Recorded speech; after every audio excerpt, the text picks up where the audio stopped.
નમસ્કાર વિદ્યાર્થી મિત્રો, આપ સૌનું હાર્દિક સ્વાગત છે. મિત્રો, લાસ્ટ ટાઈમ આપણે વાત કરતા હતા વિદ્યુત ક્ષેત્ર વિશે. એમાં આપણે વાત કરી હતી બિંદુવત ધન વિદ્યુત ભારનું વિદ્યુત ક્ષેત્ર અને બિંદુવત ઋણ વિદ્યુત ભારનું વિદ્યુત ક્ષેત્ર. આ આપણે વાત કરી હતી. મિત્રો, ધન વિદ્યુત ભારનું વિદ્યુત ક્ષેત્ર છે એ ત્રિજ્યાવર્તી દિશામાં બહારની તરફ હોય છે, જ્યારે ઋણ વીજભારનું વિદ્યુત ક્ષેત્ર છે એ ત્રિજ્યાવર્તી દિશામાં અંદરની તરફ હોય છે. ધન વીજભારનું વિદ્યુત ક્ષેત્ર ત્રિજ્યાવર્તી દિશામાં બહારની તરફ, જ્યારે કે ઋણ વીજભારનું વિદ્યુત ક્ષેત્ર છે એ ત્રિજ્યાવર્તી દિશામાં અંદરની તરફ હોય છે. આ આપણે વાત કરી હતી મિત્રો લાસ્ટ લેક્ચરની અંદર. આજે આપણે આગળ વધશું.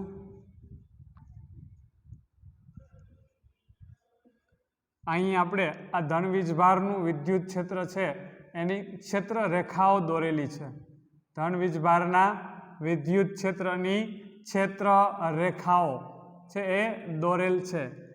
સેમ વે મિત્રો, ઋણ વીજભારના વિદ્યુત ક્ષેત્રની ક્ષેત્ર રેખાઓ આવી જ રીતે ત્રિજ્યાવર્તી દિશામાં અંદરની તરફ હોય છે. આ વિદ્યુત ક્ષેત્રની અંદર આ ધન વિદ્યુત ભારને લીધે એને લીધે ઉદ્ભવતું એનું વિદ્યુત ક્ષેત્ર, એવી રીતે ઋણ વિદ્યુતભારને લીધે ઉદ્ભવતું એનું વિદ્યુત ક્ષેત્ર. આ વિદ્યુત ક્ષેત્રની અંદર જો કોઈ અન્ય વીજભારિત કણ છે એ મિત્રો આવે તો તેના પર આ વિદ્યુત ક્ષેત્ર છે એ બળ લગાડે છે. તો દાખલા તરીકે મિત્રો, કોઈ અન્ય વીજભારિત કણ આપણે સ્મોલ ક્યુ છે એ આપણે કેપિટલ ક્યુના વિદ્યુત ક્ષેત્રની અંદર મૂકીએ છીએ. જો સ્મોલ ક્યુ વિદ્યુતભાર ધન હોય તો તેના પર લાગતું બળ બાહ્ય ક્ષેત્રની દિશામાં હોય, અને જો કેપિટલ ક્યુ વિદ્યુતભાર છે એ ઋણ હોય તો તેના પર લાગતું વિદ્યુત બળ બાહ્ય વિદ્યુત ક્ષેત્ર કરતાં વિરુદ્ધ દિશાનું હોય છે. જો આ ધન હોય, આ ધન, તો એના પર લાગતું બળ કેવું થાય? આ એ ધન ના એ ધન, એટલે અપાકર્ષી બળ લાગે. અપાકર્ષી બળ લાગે તો બળ છે એ તે બિંદુ પાસે, આ દાખલા તરીકે પી બિંદુ છે તો પી બિંદુ પાસે બળ ક્યુ વિદ્યુતભાર જે મૂકેલ છે તેના પર લાગતું બળ અને વિદ્યુત ક્ષેત્ર બે એક જ દિશાના થાય. એવી રીતે મિત્રો, ધારો કે આ એક એ બિંદુ છે, એ બિંદુ ત્યાં આપણે સ્મોલ ક્યુ વિદ્યુતભાર મૂકેલ છે, તો આ કેપિટલ ક્યુ વિદ્યુતભારને લીધે એ બિંદુ પાસે જે વિદ્યુત ક્ષેત્ર છે એ ક્યુ થી એ ની દિશામાં બહારની તરફ છે. કોણ? વિદ્યુત ક્ષેત્ર. આ સ્મોલ ક્યુ છે એ ઋણ છે, આ ધન છે, તો બળ કેવું લાગે? આકર્ષી. તો બળ છે, બળ સ્મોલ ક્યુ પર લાગતું બળ એ કઈ દિશામાં થશે? તો કે એ બિંદુ પાસે રહેલ વિદ્યુત ક્ષેત્ર કરતા વિરુદ્ધ દિશામાં થશે. તો જો તમે કોઈ વીજભાર પર લાગતું બાહ્ય બળ, વિદ્યુત બળ, આની દિશા નક્કી કરો તો તે બાહ્ય બળની દિશા છે કોઈ સ્મોલ ક્યુ વિદ્યુતભાર પર લાગતું વિદ્યુત બળ જે કોઈ અન્ય બાહ્ય વિદ્યુત ક્ષેત્ર દ્વારા લાગે છે. આ બળની દિશા તો કે જો ક્યુ વીજભારિત કણ, આ સ્મોલ ક્યુ વીજભારિત કણ ધન હોય તો એના પર લાગતું બાહ્ય બળ બાહ્ય વિદ્યુત ક્ષેત્રની દિશામાં જ થશે, અને જો એ વીજભાર ઋણ હોય તો એના પર લાગતું વિદ્યુત બળ બાહ્ય વિદ્યુત ક્ષેત્ર કરતા વિરુદ્ધ દિશાનું થશે. રાઈટ, આટલી ચર્ચા આપણે અગાઉ કરી ચૂક્યા છીએ. આજે આપણે આગળ ઉપર ચર્ચા કરીએ. તો મિત્રો, સૌથી પહેલા આપણે આજે ચર્ચા કરશું વિદ્યુત ભારોના તંત્ર વડે, વિદ્યુત ભારોના તંત્ર વડે ઉદ્ભવતું વિદ્યુત ક્ષેત્ર, ઉદ્ભવતું વિદ્યુત ક્ષેત્ર. સૌથી પહેલા આપણે આજે આના વિશે છે એ ચર્ચા છે એ કરશું. તો મિત્રો, એક બિંદુવત વિદ્યુતભાર હોય તો એના વડે ઉદ્ભવતું વિદ્યુત ક્ષેત્ર, એના વિશે આપણે લાસ્ટ ટાઈમ ચર્ચા કરેલી છે.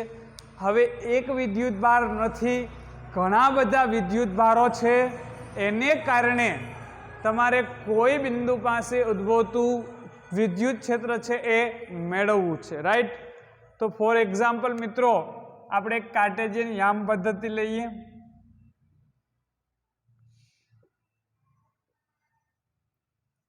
હવે જુદા જુદા વીજભારિત કણો છે.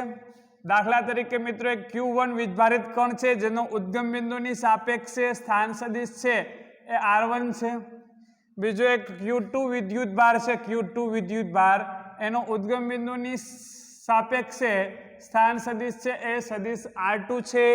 એવી રીતે મિત્રો એક Q3 વિદ્યુત ભાર છે એનો ઉદ્ગમ બિંદુની અનુલક્ષીને સ્થાન સદિશ R3 છે। એવી રીતે મિત્રો એક Q4 વિદ્યુત ભાર છે જેનો ઉદ્ગમ બિંદુને અનુલક્ષીને સ્થાન સદિશ છે એ સદિશ R4 છે। એવી રીતે Q5 વિદ્યુત ભાર છે એનો ઉદ્ગમ બિંદુને અનુલક્ષીને સ્થાન સદિશ R5 છે અને આવી રીતે n વીજભારો છે એ આવેલા છે। આ n વીજભારોને લીધે મિત્રો તમારે કોઈ એક પી બિંદુ છે તમારી પાસે, આ પી બિંદુ ફોર એક્ઝામ્પલ પી બિંદુ છે એનો ઉદ્ગમ બિંદુને અનુલક્ષીને સ્થાન સદિશ ધારો કે આપણે આરપી અથવા તો આર કહી દઈએ, ચલો આર સ્થાન સદિશ કહી દઈએ ને। તો મિત્રો પી બિંદુ પાસે ઉદ્ભવતું વિદ્યુત ક્ષેત્ર શોધવાનું છે। પી બિંદુ પાસે ઉદ્ભવતું વિદ્યુત ક્ષેત્ર કોને કારણે? તો કે આ ઘણા બધા વીજભારો છે, વિદ્યુત ભારનું એક તંત્ર છે। કેટલા કયા કયા વીજભારો છે મિત્રો? તો કે Q1, Q2, Q3 up to Qn વિદ્યુત ભારોના તંત્રને લીધે પી બિંદુ પાસે ઉદ્ભવતું વિદ્યુત ક્ષેત્ર શોધવાનું છે। વિદ્યુત ક્ષેત્ર શોધવાનું છે। તો કેવી રીતે ફાઇન્ડ કરી શકાય?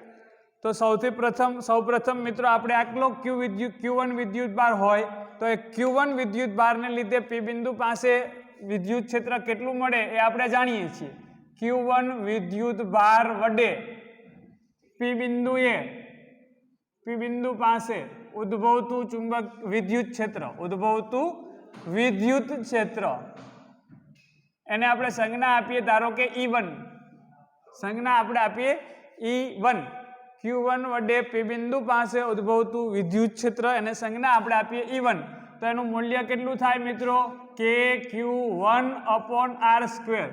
Q1 વડે ઉદ્ભવતું ક્ષેત્ર છે એટલે અહીંયા આવશે Q1/R²। એમાં R કોની વચ્ચેનું અંતર?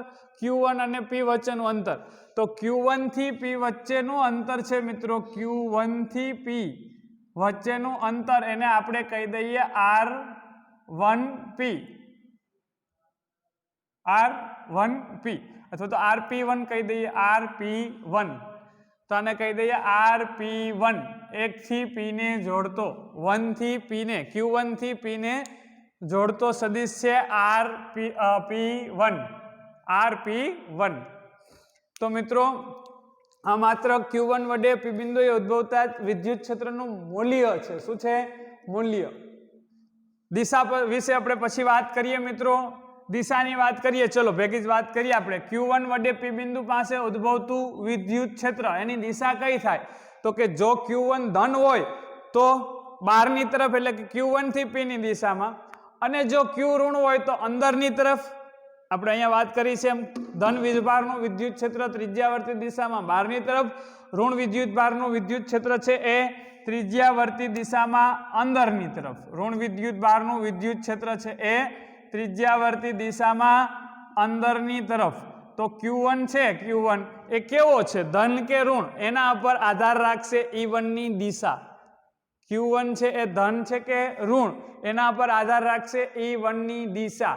જો Q1 ધન હોય તો E1 ની દિશા Q1 થી P ની દિશામાં થાય, જો Q1 ઋણ હોય તો E1 ની દિશા P થી Q1 ની દિશામાં થાય। અત્યારે આપણે એને સદિશ સ્વરૂપે લખીએ તો E1 ની દિશા શું થશે મિત્રો? કેરેટ RP1, કેરેટ RP1 કે જ્યાં કેરેટ RP1 શું છે મિત્રો? સદિશ RP1 ના છેદમાં સદિશ RP1 નું મૂલ્ય। સદિશ RP1 શું છે? તો કે Q1 થી P ને જોડતી દિશાનો એક સદિશ છે। Q1 થી P ને જોડતી દિશાનો સદિશ એટલે કે મિત્રો એ છે RP માઇનસ R1, અને આપણે RP કહી દઈએ। ચલો P બિંદુનો જે સ્થાન સદિશ છે એને આપણે કહી દઈએ RP। તો Q1 થી P ને જોડતો સદિશ RP1, Q1 થી P બિંદુને જોડતો સદિશ RP1 છેદમાં એનું મૂલ્ય એટલે કે સદિશ RP1 ની દિશાનો એકમ સદિશ જે શું થશે? RP માઇનસ R1 ના છેદમાં RP1। તો આ થઈ ગઈ એની દિશા. હવે એવી રીતે મિત્રો Q2 વિદ્યુત ભાર વડે P બિંદુ પાસે ઉદ્ભવતું વિદ્યુત ક્ષેત્ર એને આપણે સંજ્ઞા આપીએ E2. સૌપ્રથમ આપણે E2 નું માત્ર મૂલ્ય લખીએ તો Q2 વડે ઉદ્ભવતું વિદ્યુત ક્ષેત્ર એટલે કે Q2 ના છેદમાં R². Q2 વડે ક્યાં P બિંદુ એટલે R અંતર શું થાય Q2 થી P વચ્ચેનું અંતર એટલે RP2. Q2 થી P સુધીનું અંતર એટલે કે RP2. હવે તમારે E2 ની દિશા છે એ કેમ નક્કી થાય તો કે Q2 પરથી નક્કી થાય.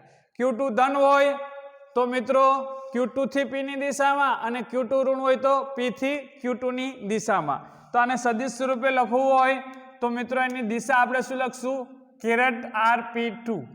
કેરેટ RP2 એટલે શું થશે તો કે 2 થી Q2 થી P ને જોડતી દિશાનો એકમ સદિશ. Q2 થી P ને જોડતી દિશાનો એકમ સદિશ એટલે કે RP માઇનસ R2 છેદમાં RP2. રાઈટ. આ રીતે મિત્રો તમે દરેક વીજભાર Q1 Q2 Q3 Q4 Q5 up to Qn આવા દરેક વિદ્યુત ભારો વડે મિત્રો P બિંદુ પાસે ઉદ્ભવતું સ્વતંત્ર વિદ્યુત ક્ષેત્ર છે એ મેળવો અને ત્યારબાદ P બિંદુ પાસેનું પરિણામી વિદ્યુત ક્ષેત્ર મેળવવા માટે સંપાતપણાના સિદ્ધાંતનો ઉપયોગ કરવો પડે. તો P બિંદુ પાસે પરિણામી ચુંબકીય વિદ્યુત ક્ષેત્ર P બિંદુ પાસે પરિણામી વિદ્યુત ક્ષેત્ર છે એ શું થશે તો કે દરેક સ્વતંત્ર વીજભાર વડે P બિંદુ પાસે ઉદ્ભવતા સ્વતંત્ર વિદ્યુત ક્ષેત્રોનો સદિશ સરવાળો. દરેક વીજભાર વડે P બિંદુ પાસે ઉદ્ભવતા સ્વતંત્ર વિદ્યુત ક્ષેત્રો જેમ કે E1 E2 E3 E4 E5 આવા દરેક વિદ્યુત ક્ષેત્રોનો સદિશ સરવાળો. તો P બિંદુ પાસે પરિણામી વિદ્યુત ક્ષેત્ર એને સંજ્ઞા આપણે આપીએ EP. તો એ શું થશે મિત્રો E1 વત્તા E2 વત્તા E3 up to so on En. E1 એટલે Q1 વીજભાર વડે ઉદ્ભવતું વિદ્યુત ક્ષેત્ર એટલે કે Q1 upon RP1 સ્ક્વેર. એની દિશા શું છે મિત્રો R કેરેટ RP1. જો ધન હોય તો કેરેટ RP1 અને Q1 ઋણ હોય તો કેરેટ RP1 ની વિરુદ્ધ દિશામાં. આ Q1 ની વેલ્યુ ઋણ હોય તો E1 ની દિશા RP1 કરતા વિરુદ્ધ દિશામાં થાય. Q1 ધન હોય જો અહીંયા ધ્યાન આપજો મિત્રો કે જો Q1 પોઝિટિવ હોય તો E1 ની દિશા કેરેટ RP1 ની દિશા. કેરેટ RP1 ની દિશા એટલે Q1 થી P ની દિશાનો એકમ સદિશ. અને જો Q1 ઋણ હોય તો E1 એના કરતા વિરુદ્ધ દિશામાં RP1 કરતા વિરુદ્ધ દિશા એટલે કે P થી Q1 ની દિશામાં. એવી રીતે મિત્રો E2 ની કિંમત શું છે તો કે KQ2 upon RP2 square into caret RP2 plus KQ3 upon RP3 square અને એની દિશા છે caret RP3 up to KQN upon RPN square અને કેરેટ RPN. તો તમે આને જનરલ કયા સ્વરૂપે લખી શકો જનરલ તો કે એને તમે લખી શકો summation of KQI upon RPI square અને કેરેટ RPI કે જ્યાં I ની વેલ્યુ 1 થી n. તો તમને અહીંથી મળી જશે P બિંદુ પાસેનું પરિણામી વિદ્યુત ક્ષેત્ર. તો આને કહેવાય સંપાતપણાનો સિદ્ધાંત. આપણે કોઈ એક વીજભારિત કણ ઉપર લાગતું પરિણામી બળ શોધવા માટે પણ આ સંપાતપણાના સિદ્ધાંતનો ઉપયોગ કર્યો હતો. તમને ખ્યાલ છે. સિમિલરલી અવકાશમાંના કોઈ બિંદુ પાસે પરિણામી વિદ્યુત ક્ષેત્ર શોધવું હોય તો તે બિંદુએ પરિણામી વિદ્યુત ક્ષેત્ર કેવી રીતે શોધશો તો કે બીજા જે વિદ્યુત ભારિત કણો છે જેટલા વિદ્યુત ભારિત કણો એ દરેકે દરેક વિદ્યુતભારિત કણ વડે આપેલ બિંદુ કે જ્યાં તમે પરિણામી વિદ્યુત ક્ષેત્ર શોધવા માંગો છો તે બિંદુ, આપેલ બિંદુ પાસે ઉદ્ભવતું વિદ્યુત ક્ષેત્ર મેળવી આવા બધા વિદ્યુત ક્ષેત્રોનો સદિશ સરવાળો કરવાથી તમને પરિણામી વિદ્યુત ક્ષેત્ર છે એ પ્રાપ્ત થશે.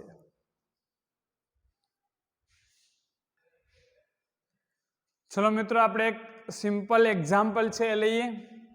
ફોર એક્ઝામ્પલ મિત્રો, આકૃતિમાં દર્શાવ્યા પ્રમાણે બે વીજભારિત કણો છે. એક Q1 વીજભારિત કણ જે 10 મિલીકુલમનો વીજભાર છે અને બીજો વીજભારિત કણ છે એ -20 મિલીકુલમ છે. તો વીજભાર કેટલો? 20 મિલીકુલમનો, પરંતુ કેવો છે? ઋણ વીજભાર છે. તો આ બે વીજભારિત કણોને લીધે મિત્રો ઉદ્ગમ બિંદુ પાસે પરિણામી વિદ્યુત ક્ષેત્ર શોધો, આવો પ્રશ્ન છે. આ બે વીજભારિત કણો છે Q1 અને Q2. આકૃતિમાં દર્શાવ્યા પ્રમાણે Q1 કણ છે ક્યાં રહેલો છે મિત્રો? Q1 કણના યામ શું છે? 2,2. Q2 કણના યામ 2,-2. રાઈટ. તો આ જગ્યાએ બે કણો રહેલા છે, એને કારણે ઉદ્ગમ બિંદુ પાસે વિદ્યુત ક્ષેત્ર મેળવો. તો આપણે અગાઉ કીધું એમ વિદ્યુત ક્ષેત્ર કેવી રીતે શોધશું ઉદ્ગમ બિંદુ પાસે? તો કે પહેલા તો જેટલા વીજભારિત કણ આપેલા છે એ બધા વીજભારિત કણને લીધે O બિંદુ પાસે અથવા તો તમને જે બિંદુએ પૂછ્યું છે તે બિંદુ પાસે ઉદ્ભવતું વિદ્યુત ક્ષેત્ર મેળવી લો અને પછી આ બધા વિદ્યુત ક્ષેત્રનો સદિશ સરવાળો કરવાનો થશે. તો સૌથી પહેલા મિત્રો Q1 વીજભારને લીધે, Q1 વિદ્યુતભારને લીધે ઉદ્ગમ બિંદુ O પાસે ઉદ્ભવતું વિદ્યુત ક્ષેત્ર, ઉદ્ભવતું વિદ્યુત ક્ષેત્ર આને સંજ્ઞા આપણે આપી દઈએ E1. એવી રીતે મિત્રો Q2 વિદ્યુતભાર ને લીધે ઉદ્ગમ બિંદુ O પાસે ઉદ્ભવતું વિદ્યુત ક્ષેત્ર, ઉદ્ભવતું વિદ્યુત ક્ષેત્ર આને સંજ્ઞા આપી દઈએ E2. અને આપણે હમણાં કીધું એમ કે O બિંદુ પાસે પરિણામી વિદ્યુત ક્ષેત્ર, પરિણામી વિદ્યુત ક્ષેત્ર, તો કે આ બંને વિદ્યુત ક્ષેત્રનો સદિશ સરવાળો, કારણ કે વિદ્યુત ક્ષેત્ર સદિશ રાશિ છે. તો મિત્રો સૌથી પહેલા આપણે E1 નું મૂલ્ય લખીએ. ચલો, Q1 વિદ્યુત ભારને લીધે O બિંદુ પાસે ઉદ્ભવતું વિદ્યુત ક્ષેત્ર E1 એનું મૂલ્ય શું થાય કે Q1/R². મિત્રો યાદ હશે તમને, Q વીજભાર કણને લીધે તે બિંદુથી R અંતરે વિદ્યુત ક્ષેત્ર, તો કે Q/R² ફોર્મ્યુલા અનુસાર Q1 વીજભારને લીધે O બિંદુએ વિદ્યુત ક્ષેત્ર Q1/R² આપણે કહી દઈએ. તો મિત્રો R1 છે એ શું થશે? Q1 થી O બિંદુ વચ્ચેનું અંતર, Q1 થી O વચ્ચેનું અંતર, એને આપણે સંજ્ઞા આપી મિત્રો R1. અને એવી રીતે મિત્રો Q2 ને લીધે O બિંદુએ વિદ્યુત ક્ષેત્ર E2 શું થશે? Q2/R², કે જ્યાં R2 છે કોની વચ્ચેનું અંતર છે? O અને Q2 વચ્ચેનું અંતર છે R2 છે. હવે વાત રહી દિશાની. આ બંનેના મૂલ્યો તમારે લખવા હોય તો તમે લખી દો. પછી આપણે દિશા વિશે વાત કરીએ. K ની વેલ્યુ તમે જાણો છો 9 × 10⁹. Q1 ની કિંમત છે 10 મિલીકુલમ, એટલે 10 × 10⁻³ કુલમ અપોન R1. મિત્રો તમારે O થી Q1 વચ્ચેનું અંતર શોધવું પડે તો તમે આરામથી પાયથાગોરસ પ્રમેય અનુસાર શોધી શકો છો. અહીંયા ધારો કે હું P બિંદુ કહું છું તો OP બાજુ છે એ 2 એકમની છે અને PQ1 બાજુ પણ 2 એકમની છે. તો R1 અંતર શું થાય? તો કે R1 = √2² +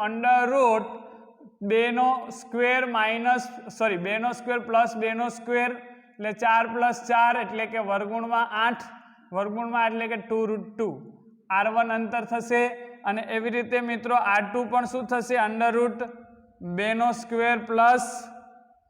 -2², એટલે R2 પણ શું થશે મિત્રો? 2√2. R1 અને R2 બંનેના મૂલ્યો તમે શોધી લીધા છે. તો અહીંયા આપણે R1² મૂકવાના છે. તો R1² એટલે 8 થશે. R1 એટલે √8, તો R1² એટલે 8 થશે મિત્રો. એવી રીતે E2 ની કિંમત તમારે મૂકવી હોય તો મૂકી શકો. કેટલી થશે? K9 × 10⁹ Q2 ની કિંમત ખાલી મૂકવાની છે 20 મિલીકુલમ, એટલે 20 × 10⁻³ તમને પ્રશ્ન થાય કે અહીંયા માઇનસ કેમ ના મૂક્યું, તો મિત્રો તમારે ઋણ વીજભાર કે ધન વીજભાર કયો વીજભાર છે એના ઉપરથી વિદ્યુત ક્ષેત્રની દિશા નક્કી થશે. વિદ્યુતભાર કેવો છે, ધન કે ઋણ, એના ઉપરથી વિદ્યુત ક્ષેત્રની દિશા નક્કી થશે. વિદ્યુત ક્ષેત્રનું મૂલ્ય મેળવતી વખતે તમારે પ્લસ કે માઇનસ મૂકવાના નથી, પ્લસ જ મૂકવાના છે. એટલે અહીંયા તમારે 20 મિલીકુલમ ઋણ પ્રકારનો વિદ્યુતભાર છે, પણ આપણે વિદ્યુત ક્ષેત્રનું મૂલ્ય શોધીએ ત્યારે આપણે પ્રકારથી કોઈ મતલબ નથી, કેવા પ્રકારનો વિદ્યુતભાર છે, બરાબર. એટલે અહીંયા આપણે ધન જ મૂકવાના છે અપોન R2². R2² એટલે 8 થશે. તો E1 અને E2 ના મૂલ્યો તમે મેળવી લીધા. હવે મિત્રો તમારે બંનેનો સદિશ સરવાળો કરવો હોય તો તમારે દિશાની જરૂર પડે. તો હવે આવશે દિશાની વાત. તો Q1 વડે O બિંદુ પાસે ઉદ્ભવતું વિદ્યુત ક્ષેત્ર. તો હવે તમારે પ્રકાર જોવાનો થાય. Q1 કેવો, ધન છે કે ઋણ? તો Q1 ધન છે. તો ધન વીજભાર વડે ઉદ્ભવતું વિદ્યુત ક્ષેત્ર ત્રિજ્યાવર્તી દિશામાં બહારની તરફ હોય. તો Q1 ને લીધે O બિંદુ પાસે વિદ્યુત ક્ષેત્રની દિશા તો કે Q1 થી O તરફ, બહારની તરફ, Q1 થી O ને જોડતી દિશામાં બહારની તરફ. એટલે આ થશે મિત્રો E1 ની દિશા. Q2 ને લીધે O બિંદુ પાસે વિદ્યુત ક્ષેત્રની દિશા તો Q2 વિદ્યુતભાર છે એ ઋણ છે. કેવો છે? ઋણ વીજભાર. ઋણ વીજભાર વડે વિદ્યુત ક્ષેત્ર તો કે ત્રિજ્યાવર્તી દિશામાં અંદરની તરફ, એટલે કે O થી Q2 ની દિશામાં. કઈ દિશામાં? O થી Q2 ની દિશામાં. તો મિત્રો આપણે E1 અને E2 ની દિશા નક્કી કરી લીધી. E1 અને E2 ની દિશા છે એ નક્કી કરી લીધી. હવે તમારે આ બંનેનો સદિશ સરવાળો કરવાનો છે. તમને સદિશ સરવાળો બહુ સારી રીતે આવડતો જ હશે. ફરીથી યાદ કરાવી દઉં મિત્રો. દાખલા તરીકે એક કણ છે, એના પર આકૃતિમાં દર્શાવ્યા પ્રમાણે બે બળ લાગે છે. ચલો, ફોર એક્ઝામ્પલ એક બળ છે, આ કણ ઉપર જુદા જુદા બે બળ લાગે છે. ફોર એક્ઝામ્પલ એક બળ છે એ 5 ન્યૂટનનું એક અક્ષ સાથે આકૃતિમાં દર્શાવ્યા પ્રમાણે 30 ડિગ્રીના કોણે છે, અને બીજું બળ છે એ મિત્રો ધારો કે 10 ન્યૂટનનું છે અને એ એક્સ અક્ષ સાથે ધારો કે 60 ડિગ્રીના કોણે છે. હું તમને એમ પૂછું કે આ કણ ઉપર લાગતું પરિણામી બળ શોધો, તો તમને આવડે કે ન આવડે? તમારા બેયનો સદિશ સરવાળો કરવાનો છે. સદિશ સરવાળો કરવો હોય તો પરિણામી બળ તો કે સદિશ F બરાબર સદિશ F1 પ્લસ સદિશ F2. તો પરિણામી બળ F નું મૂલ્ય, એનું જનરલ ઇક્વેશન તમને ખબર છે, F1² plus F2² plus 2F1 F2 cos θ. એમાં થીટા કોની કોની વચ્ચેનો ખૂણો છે? F1 અને F2. તો F1 અને F2 વચ્ચેનો ખૂણો તમે જોજો આકૃતિ પરથી કેટલો છે? 90 ડિગ્રી. તો અહીંયા 90 ડિગ્રી મૂકો તો બળ F નું મૂલ્ય થઈ જાય √F1² પ્લસ F2². આમ કરી શકો એક રીત. બીજી રીત કે મિત્રો તમે અહીંયા 5 ન્યૂટનના ને 10 ન્યૂટનના બે ભાગ પાડી શકો છો. 5 ન્યૂટનનો x અક્ષ પરનો ઘટક કેટલો થાય? 5 cos 30. y અક્ષ પરનો ઘટક કેટલો થાય? 5 sin 30. રાઈટ. એવી રીતે મિત્રો આ 10 ન્યૂટનના બે ઘટક પાડો તમે. x અક્ષ પરનો એનો ઘટક શું થશે? 10 cos 30 અને y અક્ષ પરનો ઘટક શું થશે? 10 sin 30. રાઈટ. હવે તમે આ 5 ન્યૂટન અને 10 ન્યૂટન ભૂલી જાઓ. x દિશાનું પરિણામી બળ શું થાય? તો કે 5 cos 30 વત્તા 10 sin 30. એટલે x દિશાનું પરિણામી બળ Fx બરાબર 5 cos 30 વત્તા 10 cos 30 સોરી cos 60 cos 60 આ sin 60. અને એવી રીતે y દિશાનું પરિણામી બળ શું થાય? તો કે 5 sin 30 માઇનસ 10 sin 60, કારણ કે 10 sin 60 ઋણ y દિશામાં છે, 5 sin 30 ધન y દિશામાં. આ રીતે Fx અને Fy શોધી લો. આ કણ ઉપર લાગતું બળ એક Fx અને બીજું Fy ધન x અથવા ઋણ x તમને જે દિશામાં મળે એ દિશામાં શોધી લો. તો પરિણામી બળ F શું થશે? √Fx² plus Fy². આવું તમને આવડે છે. થોડું રિવિઝન કરાવી દીધું. હવે એ જ રીતે મિત્રો તમારે આ બે વિદ્યુત ક્ષેત્રોનો સદિશ સરવાળો કરવાનો છે. તો આ બે વિદ્યુત ક્ષેત્રનો સરવાળો પણ આપણે જેમ બે બળનો સરવાળો કરતા હતા એમ કરશું તો પરિણામી વિદ્યુત ક્ષેત્ર O બિંદુ પાસે તો કે સદિશ E1 વત્તા સદિશ E2. તો કાં તો તમને બે વચ્ચેનો ખૂણો ખબર હોવી જોઈએ. તો આપણે શું કરી શકીએ કે EO નું મૂલ્ય બરાબર √E1 square plus E2 square plus 2E1 E2 cos theta, કે જ્યાં થીટા કોની વચ્ચેનો ખૂણો થાય E1 અને E2 વચ્ચેનો. એમ ન કરવું હોય તો તમે E1 અને E2 ના બે ભાગ પાડી શકો. E1 નો x અક્ષ પરનો ઘટક, E1 નો y અક્ષ પરનો ઘટક. એવી રીતે E2 નો x અક્ષ પરનો ઘટક, E2 નો y અક્ષ પરનો ઘટક. પછી x અક્ષનું પરિણામી વિદ્યુત ક્ષેત્ર અને y અક્ષનું પરિણામી વિદ્યુત ક્ષેત્ર Ex ને Ey શોધો અને પછી એના પરથી પરિણામી વિદ્યુત ક્ષેત્ર √EX² પ્લસ EY² કરો. આ રીતે કરી શકો, આ રીતે કરી શકો. તો ખૂણાની જરૂર પડશે. તો ખૂણો શોધવા માટે શું કરશો તો આકૃતિ પરથી મિત્રો આ ખૂણાને આપણે ધારી લઈએ. કંઈક ધારો કે આ ખૂણાને θ1 ધારીએ આપણે. તો આ ખૂણાને θ1 ધારીએ તો આ ખૂણો કેમ શોધશો તમે? તો ત્રિકોણ OP અને Q1 જુઓ તમે. ત્રિકોણ OP અને Q1 એમાં મિત્રો તમારી પાસે સામેની બાજુ છે અને પાસેની બાજુ છે. તો તમે tan θ1 નો ઉપયોગ કરી શકો છો. tan θ1 સામેની બાજુ PQ1 છેદમાં પાસેની બાજુ OP. PQ1 છે એ કેટલા એકમ છે? 2 એકમ. અને છેદમાં OP પણ 2 એકમ. એટલે tan θ1 બરાબર 1 થયું. તો θ1 બરાબર 45 ડિગ્રીનો ખૂણો થાય. તો મિત્રો θ1 45 ડિગ્રી થયા. એવી રીતે આ ખૂણો હું θ2 કહું તો એ પણ 45 ડિગ્રી થશે, કારણ કે સામેની બાજુ 2 એકમ, પાસેની બાજુ 2 એકમ. માઇનસ લખવાની કોઈ આવશ્યકતા નથી. ખાલી કેટલા એકમ છે? સામેની બાજુ 2 એકમ, પાસેની બાજુ 2 એકમ. તો tan θ2 બરાબર 1. તો θ2 બરાબર પણ તમને 45 ડિગ્રી છે એ પ્રાપ્ત થશે. હવે તમે જો આ ખૂણો 45 એટલે આ ખૂણો પણ 45 થાય, રાઈટ? હવે તમે જુઓ તો E1 ના બે ઘટક તમે પાડી શકો છો. એક E1 નો સમક્ષિતિજ ઘટક E1 cos 45, ઉર્ધ્વ ઘટક E1 sin 45. એવી રીતે E2 નો સમક્ષિતિજ ઘટક E1 E2 cos 45 અને આ બાજુનો ઘટક E2 sin 45. ચલો ઘટક પાડી દઈએ આપણે. તો E1 નો સમક્ષિતિજ ઘટક, E1 નો સમક્ષિતિજ ઘટક કેટલો થશે મિત્રો? E1 cos 45 અને E1 નો ઉર્ધ્વ ઘટક શું થશે? E1 sin 45. સિમિલરલી E2 નો સમક્ષિતિજ ઘટક E2 cos 45 અને ઉર્ધ્વ ઘટક E2 sin 45. હવે મિત્રો તમે આ રીતે ન કરો, આ રીતે કરવું હોય તો કરી શકો. તો E1 અને E2 વચ્ચેનો ખૂણો કેટલો થશે? 90. E1 અને E2 વચ્ચેનો ખૂણો કેટલો થશે? જો આ ખૂણો E1 અને E2 વચ્ચેનો આ ખૂણો થીટા કેટલો થશે? 90. તો મિત્રો E0 બરાબર શું થશે? આ cos 90 એટલે 0. તો E0 બરાબર થશે √E1² પ્લસ E2². આ પણ થશે, આ પણ ચાલશે. અને બીજું આ, હવે તમે જુઓ મિત્રો કે સમક્ષિતિજ દિશાનું પરિણામી વિદ્યુત ક્ષેત્ર EX, સમક્ષિતિજ દિશાનું પરિણામી વિદ્યુત ક્ષેત્ર EX. તો સમક્ષિતિજ દિશામાં જુઓ કેટલું વિદ્યુત ક્ષેત્ર છે? E2 cos 45, E2 cos 45 minus એની વિરુદ્ધ દિશામાં કોણ છે?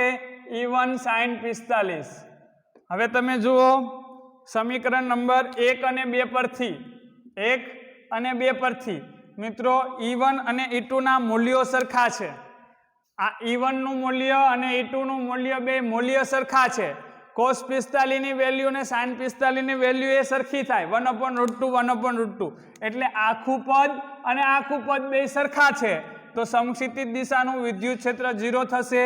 એવી રીતે ઉર્ધ્વ દિશાનું વિદ્યુત ક્ષેત્ર, ઉર્ધ્વ દિશાનું વિદ્યુત ક્ષેત્ર, તો ઉર્ધ્વ દિશામાં બે વિદ્યુત ક્ષેત્રો છે, E1 sin 45 અને બીજું E2 sin 45. અહીંયા મિત્રો cos જ હતું, સોરી અહીંયા cos જ છે, cos 45. ઉર્ધ્વ દિશાનું છે એ કેટલું છે? E1 sin 45 વત્તા E2 sin 45. કારણ કે બે એક જ દિશામાં છે એટલે અહીંયા વત્તા લીધું, અહીંયા તફાવત લીધો કારણ કે બે વિરુદ્ધ દિશાના હતા. चलो तो EY बराबर शू थशे तो के E1 અને E2 બંને સમાન મૂલ્યના છે sin 45 sin 45 એટલે 1/√2 એટલે આ બે વખત 1/√2 E1 અથવા E2 આવું થશે E1 અને E2 બે સરખા મૂલ્યના છે એટલે કે અહીંયા E1 ને અહીંયા E1 મૂકી દો એટલે બે વખત E1 sin 45 ની જગ્યાએ 1/√2 √2 આપણે કેન્સલ કરીએ તો EY બરાબર શું મળશે √2E1 √2E1 E1 ની કિંમત તમારી પાસે અહીંયા અવેલેબલ છે સમીકરણ 1 માં ત્યાંથી મૂકી દો તમે 9 × 10⁹ × 10 × 10⁻3/8 તો આ તમને પ્રાપ્ત થઈ ગયું ઉર્ધ્વ દિશાનું વિદ્યુત ક્ષેત્ર તો પરિણામી શું તો કે સમસ્થિતિ તો છે નહીં જે છે એ ક્યાં છે ઉર્ધ્વ દિશામાં છે તો પરિણામી વિદ્યુત ક્ષેત્ર O બિંદુ પાસે છે એ ઉર્ધ્વ દિશામાં થશે અને કેટલું થશે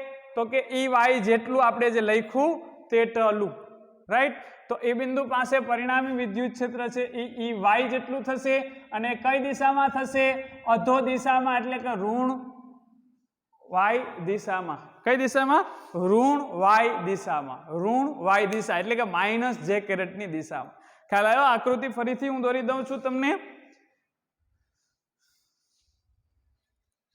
કે O બિંદુ પાસે મિત્રો E1 વિદ્યુત ક્ષેત્ર આ દિશામાં છે અને E2 વિદ્યુત ક્ષેત્ર આ દિશામાં છે તો પરિણામી વિદ્યુત ક્ષેત્ર જે તમને પ્રાપ્ત થયું એ પરિણામી વિદ્યુત ક્ષેત્ર તમને EO છે એ અધોધ દિશામાં છે એ પ્રાપ્ત થયું આ E1 અને E2 બંનેનું પરિણામી વિદ્યુત ક્ષેત્ર